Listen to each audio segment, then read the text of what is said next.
A dying girl just wanted to graduate. He tried to stop her. We made sure he never worked again. My phone buzzed constantly, but I let it go. I needed a moment alone with my thoughts. As I finally pulled into the driveway, I noticed an unfamiliar car. A woman in a crisp business suit stood by our front door, briefcase in hand. My parents were already outside. "This is Catherine Walsh from the State Education Department," my father informed me, his voice tight with concern. I felt a knot form in my stomach. Catherine offered her hand, and I shook it stiffly. "I'm here about the Morrison investigation. There have been some developments inside." She laid out a series of documents across our dining table. "Morrison filed an appeal yesterday. He's claiming wrongful termination and demanding reinstatement." My mother looked stunned. "Is that even possible?" "Unfortunately, yes. He's hired a legal team claiming that the school board didn't follow the proper procedures." During his dismissal, Catherine explained. Her tone was serious. "They're also threatening to subpoena everyone involved in what they're calling the Alice Kim conspiracy." The air left the room. Morrison wasn't done, even after everything.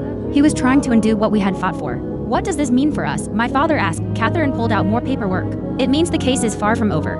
Morrison's lawyers claim that the evidence used against him was obtained illegally. They want to depose everyone involved, including you," she said, locking eyes with me. Just then, my phone rang. Miss Callahan's name lit up the screen. I put the call on speaker. "Did Catherine get in touch with you?" she asked, voice strained. "I've just been served. They're demanding I step down as principal until the investigation ends." "They can't do that," I protested. "They're claiming I was appointed through favoritism, that Davis only chose me because I helped cover up grade tampering. The school board is holding an emergency meeting in an hour." Catherine stood, gathering her documents. "I'll be there. Morrison's lawyers will be too. You should come." We drove to the district office. The parking lot overflowed. News vans were everywhere. Someone had leaked the story inside the boardroom. Every seat was filled. Reporters lined the walls. Morrison sat at one end of the table with three expensive-looking lawyers. He looked different, colder, harder. Mrs. Henderson called the meeting to order. "We're here to discuss the appeal by former Superintendent Morrison, Morrison's lead attorney." A sharp-faced man named Nathan Blackwood stood. "My client was terminated without due process based on illegally obtained information and biased witnesses. We demand immediate reinstatement and a full investigation into the alleged academic conspiracy."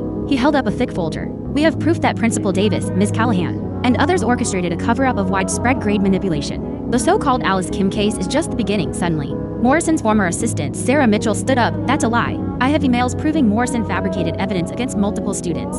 He's been doing this for years." Nathan turned to her with disdain. "Ms. Mitchell, you're facing criminal charges for accessing private communications without authorization. Your testimony is invalid." Catherine stepped in. "Actually, Ms. Mitchell was given explicit permission to access those accounts by Morrison himself. Here's the written order." She presented a document, then added, "I've been running a parallel investigation. Morrison not only manipulated Alice Kim's records, but also altered the academic records of dozens of students over the past 5 years." Morrison leapt to his feet. "Those are outrageous lies." Catherine remained composed. "I have database logs showing Morrison accessed and changed grades, test scores, and attendance repeatedly." Mrs. Henderson accepted the flash drive. "If these findings are accurate, this goes beyond policy violations. These are criminal acts." Nathan tried to respond, but Catherine cut him off again. "Morrison also used his power to punish students from families he held grudges against. Some were denied scholarships. Others saw unexplained grade drops." A man in the audience stood. "My daughter was one of them. Her grades tanked her junior year." Morrison blamed her work ethic. "But now I know better," another parent added. "Same with my son.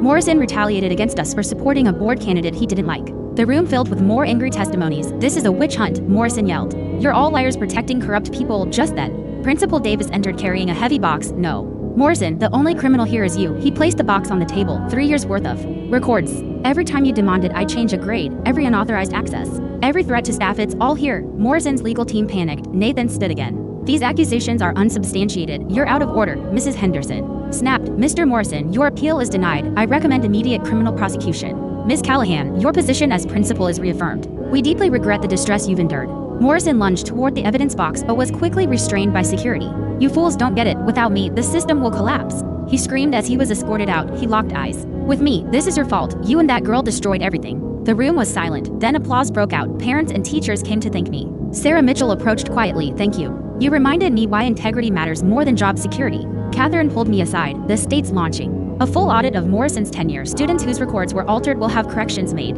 Some may even qualify for retroactive scholarships." "And Alice's law?" I asked. "It's being fast-tracked statewide. Her story is shaping new compassionate academic policies." Later that evening, my parents and I sat in silence around the table. My father finally said, "Morrison's lawyers dropped everything. The new evidence was overwhelming." My mother squeezed my hand. "You did the right thing. For Alice, and for every student like her." 2 weeks later, school felt lighter. Students spoke openly. Teachers smiled more. Jonathan Chen approached me. "I'm organizing a fundraiser for Alice's fund to help kids like her. It's the least I can do." That afternoon, I received a call from Dr. Patricia Chen, Alice's oncologist. "We're launching a new educational support program for kids with cancer, Alice's Angels. "Would you be willing to speak at the launch?" "Of course," I said. The event was powerful. I stood before a full auditorium and shared Alice's story, her fight, her quiet gratitude, her dreams. Alice taught me that sometimes rules must bend.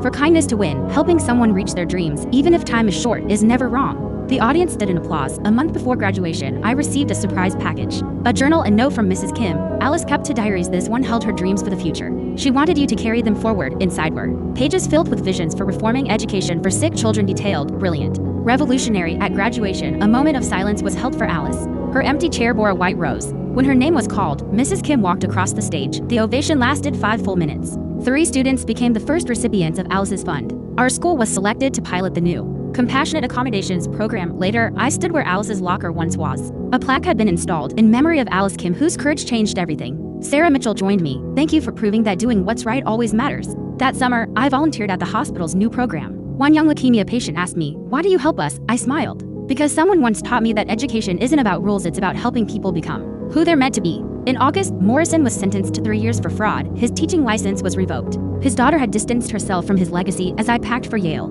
I tucked Alice's journal into my bag. I wasn't just going to college, I was continuing her mission. Miss Callahan visited that evening. She handed me a framed graduation photo, Alice's chair, and the white rose. The note read, "Thank you for reminding us why we teach at Yale." I met with the pediatric oncology research director. I showed him Alice's journal. "These ideas are groundbreaking," he said. "Would you be willing to help develop them into real protocols?" "That's why I'm here," I said. By winter break, I learned our school's new programs had gone national. I visited during the holidays and saw a tribute display honoring Alice, her photo, her story. Letters from students she'd inspired. A girl whispered beside me, "My brother has cancer. Thanks to Alice's law, he's graduating. She's my hero." She was even kinder than they say. I told her Mrs. Walsh had become the new superintendent. She invited me in. "We're launching a national scholarship in Alice's name, a full ride for students who've battled illness. We want you on the selection committee." That night, I had dinner with the Kims. Alice's room had been transformed into a quiet study space for sick kids. Mrs. Kim said she would have turned 20 this week.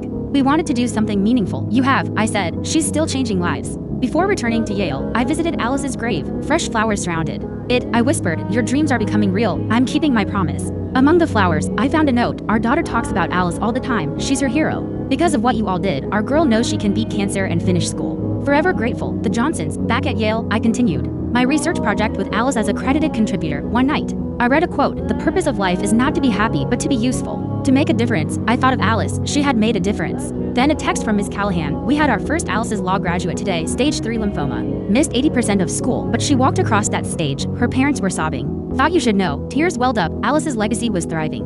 I was invited to speak at a national education conference. I shared how compassion had made all the difference. Alice Kim graduated because people broke rules for the right reasons. That same chance should be given to every struggling student. Applause erupted. But what mattered were the educators who promised to implement change. At semester's end, I carefully packed Alice's journal again. I would soon begin hands-on work with pediatric patients, bringing her ideas to life. Driving home, I reflected on how far we'd come. Morrison was in prison. The school had changed. Compassion now led the way. Back home, Mrs. Kim arrived with a box. "Alice made this her final month. She told me to give it to the person who helped her most. I believe that's you." Inside was a handmade photo album, my angels. Photos she'd secretly taken of all of us helping her. The final page held a letter. "You think you're giving me a diploma, but you're giving me dignity, purpose, one last chance to make my parents proud. Thank you for helping me fly, Alice." I clutched the album, tears streaming. She had known everything, cherished everything. That night, I revised my research proposal. I would create a universal education support system for sick kids named the Angel Protocol in honor of Alice's words. Her impact had become a movement. Her simple dream had rewritten the system. Jonathan Chen message, fundraiser hit $100,000. "Thanks for showing me what matters." I smiled and added his note to the collection. The story could have ended with Alice's death, but it didn't. It continued with every student who graduated, every educator who chose kindness, every policy that turned toward justice. Alice Kim lived 18 short years, but her legacy would outlive us all. Somewhere, I knew she was smiling. Mission accomplished, Alice.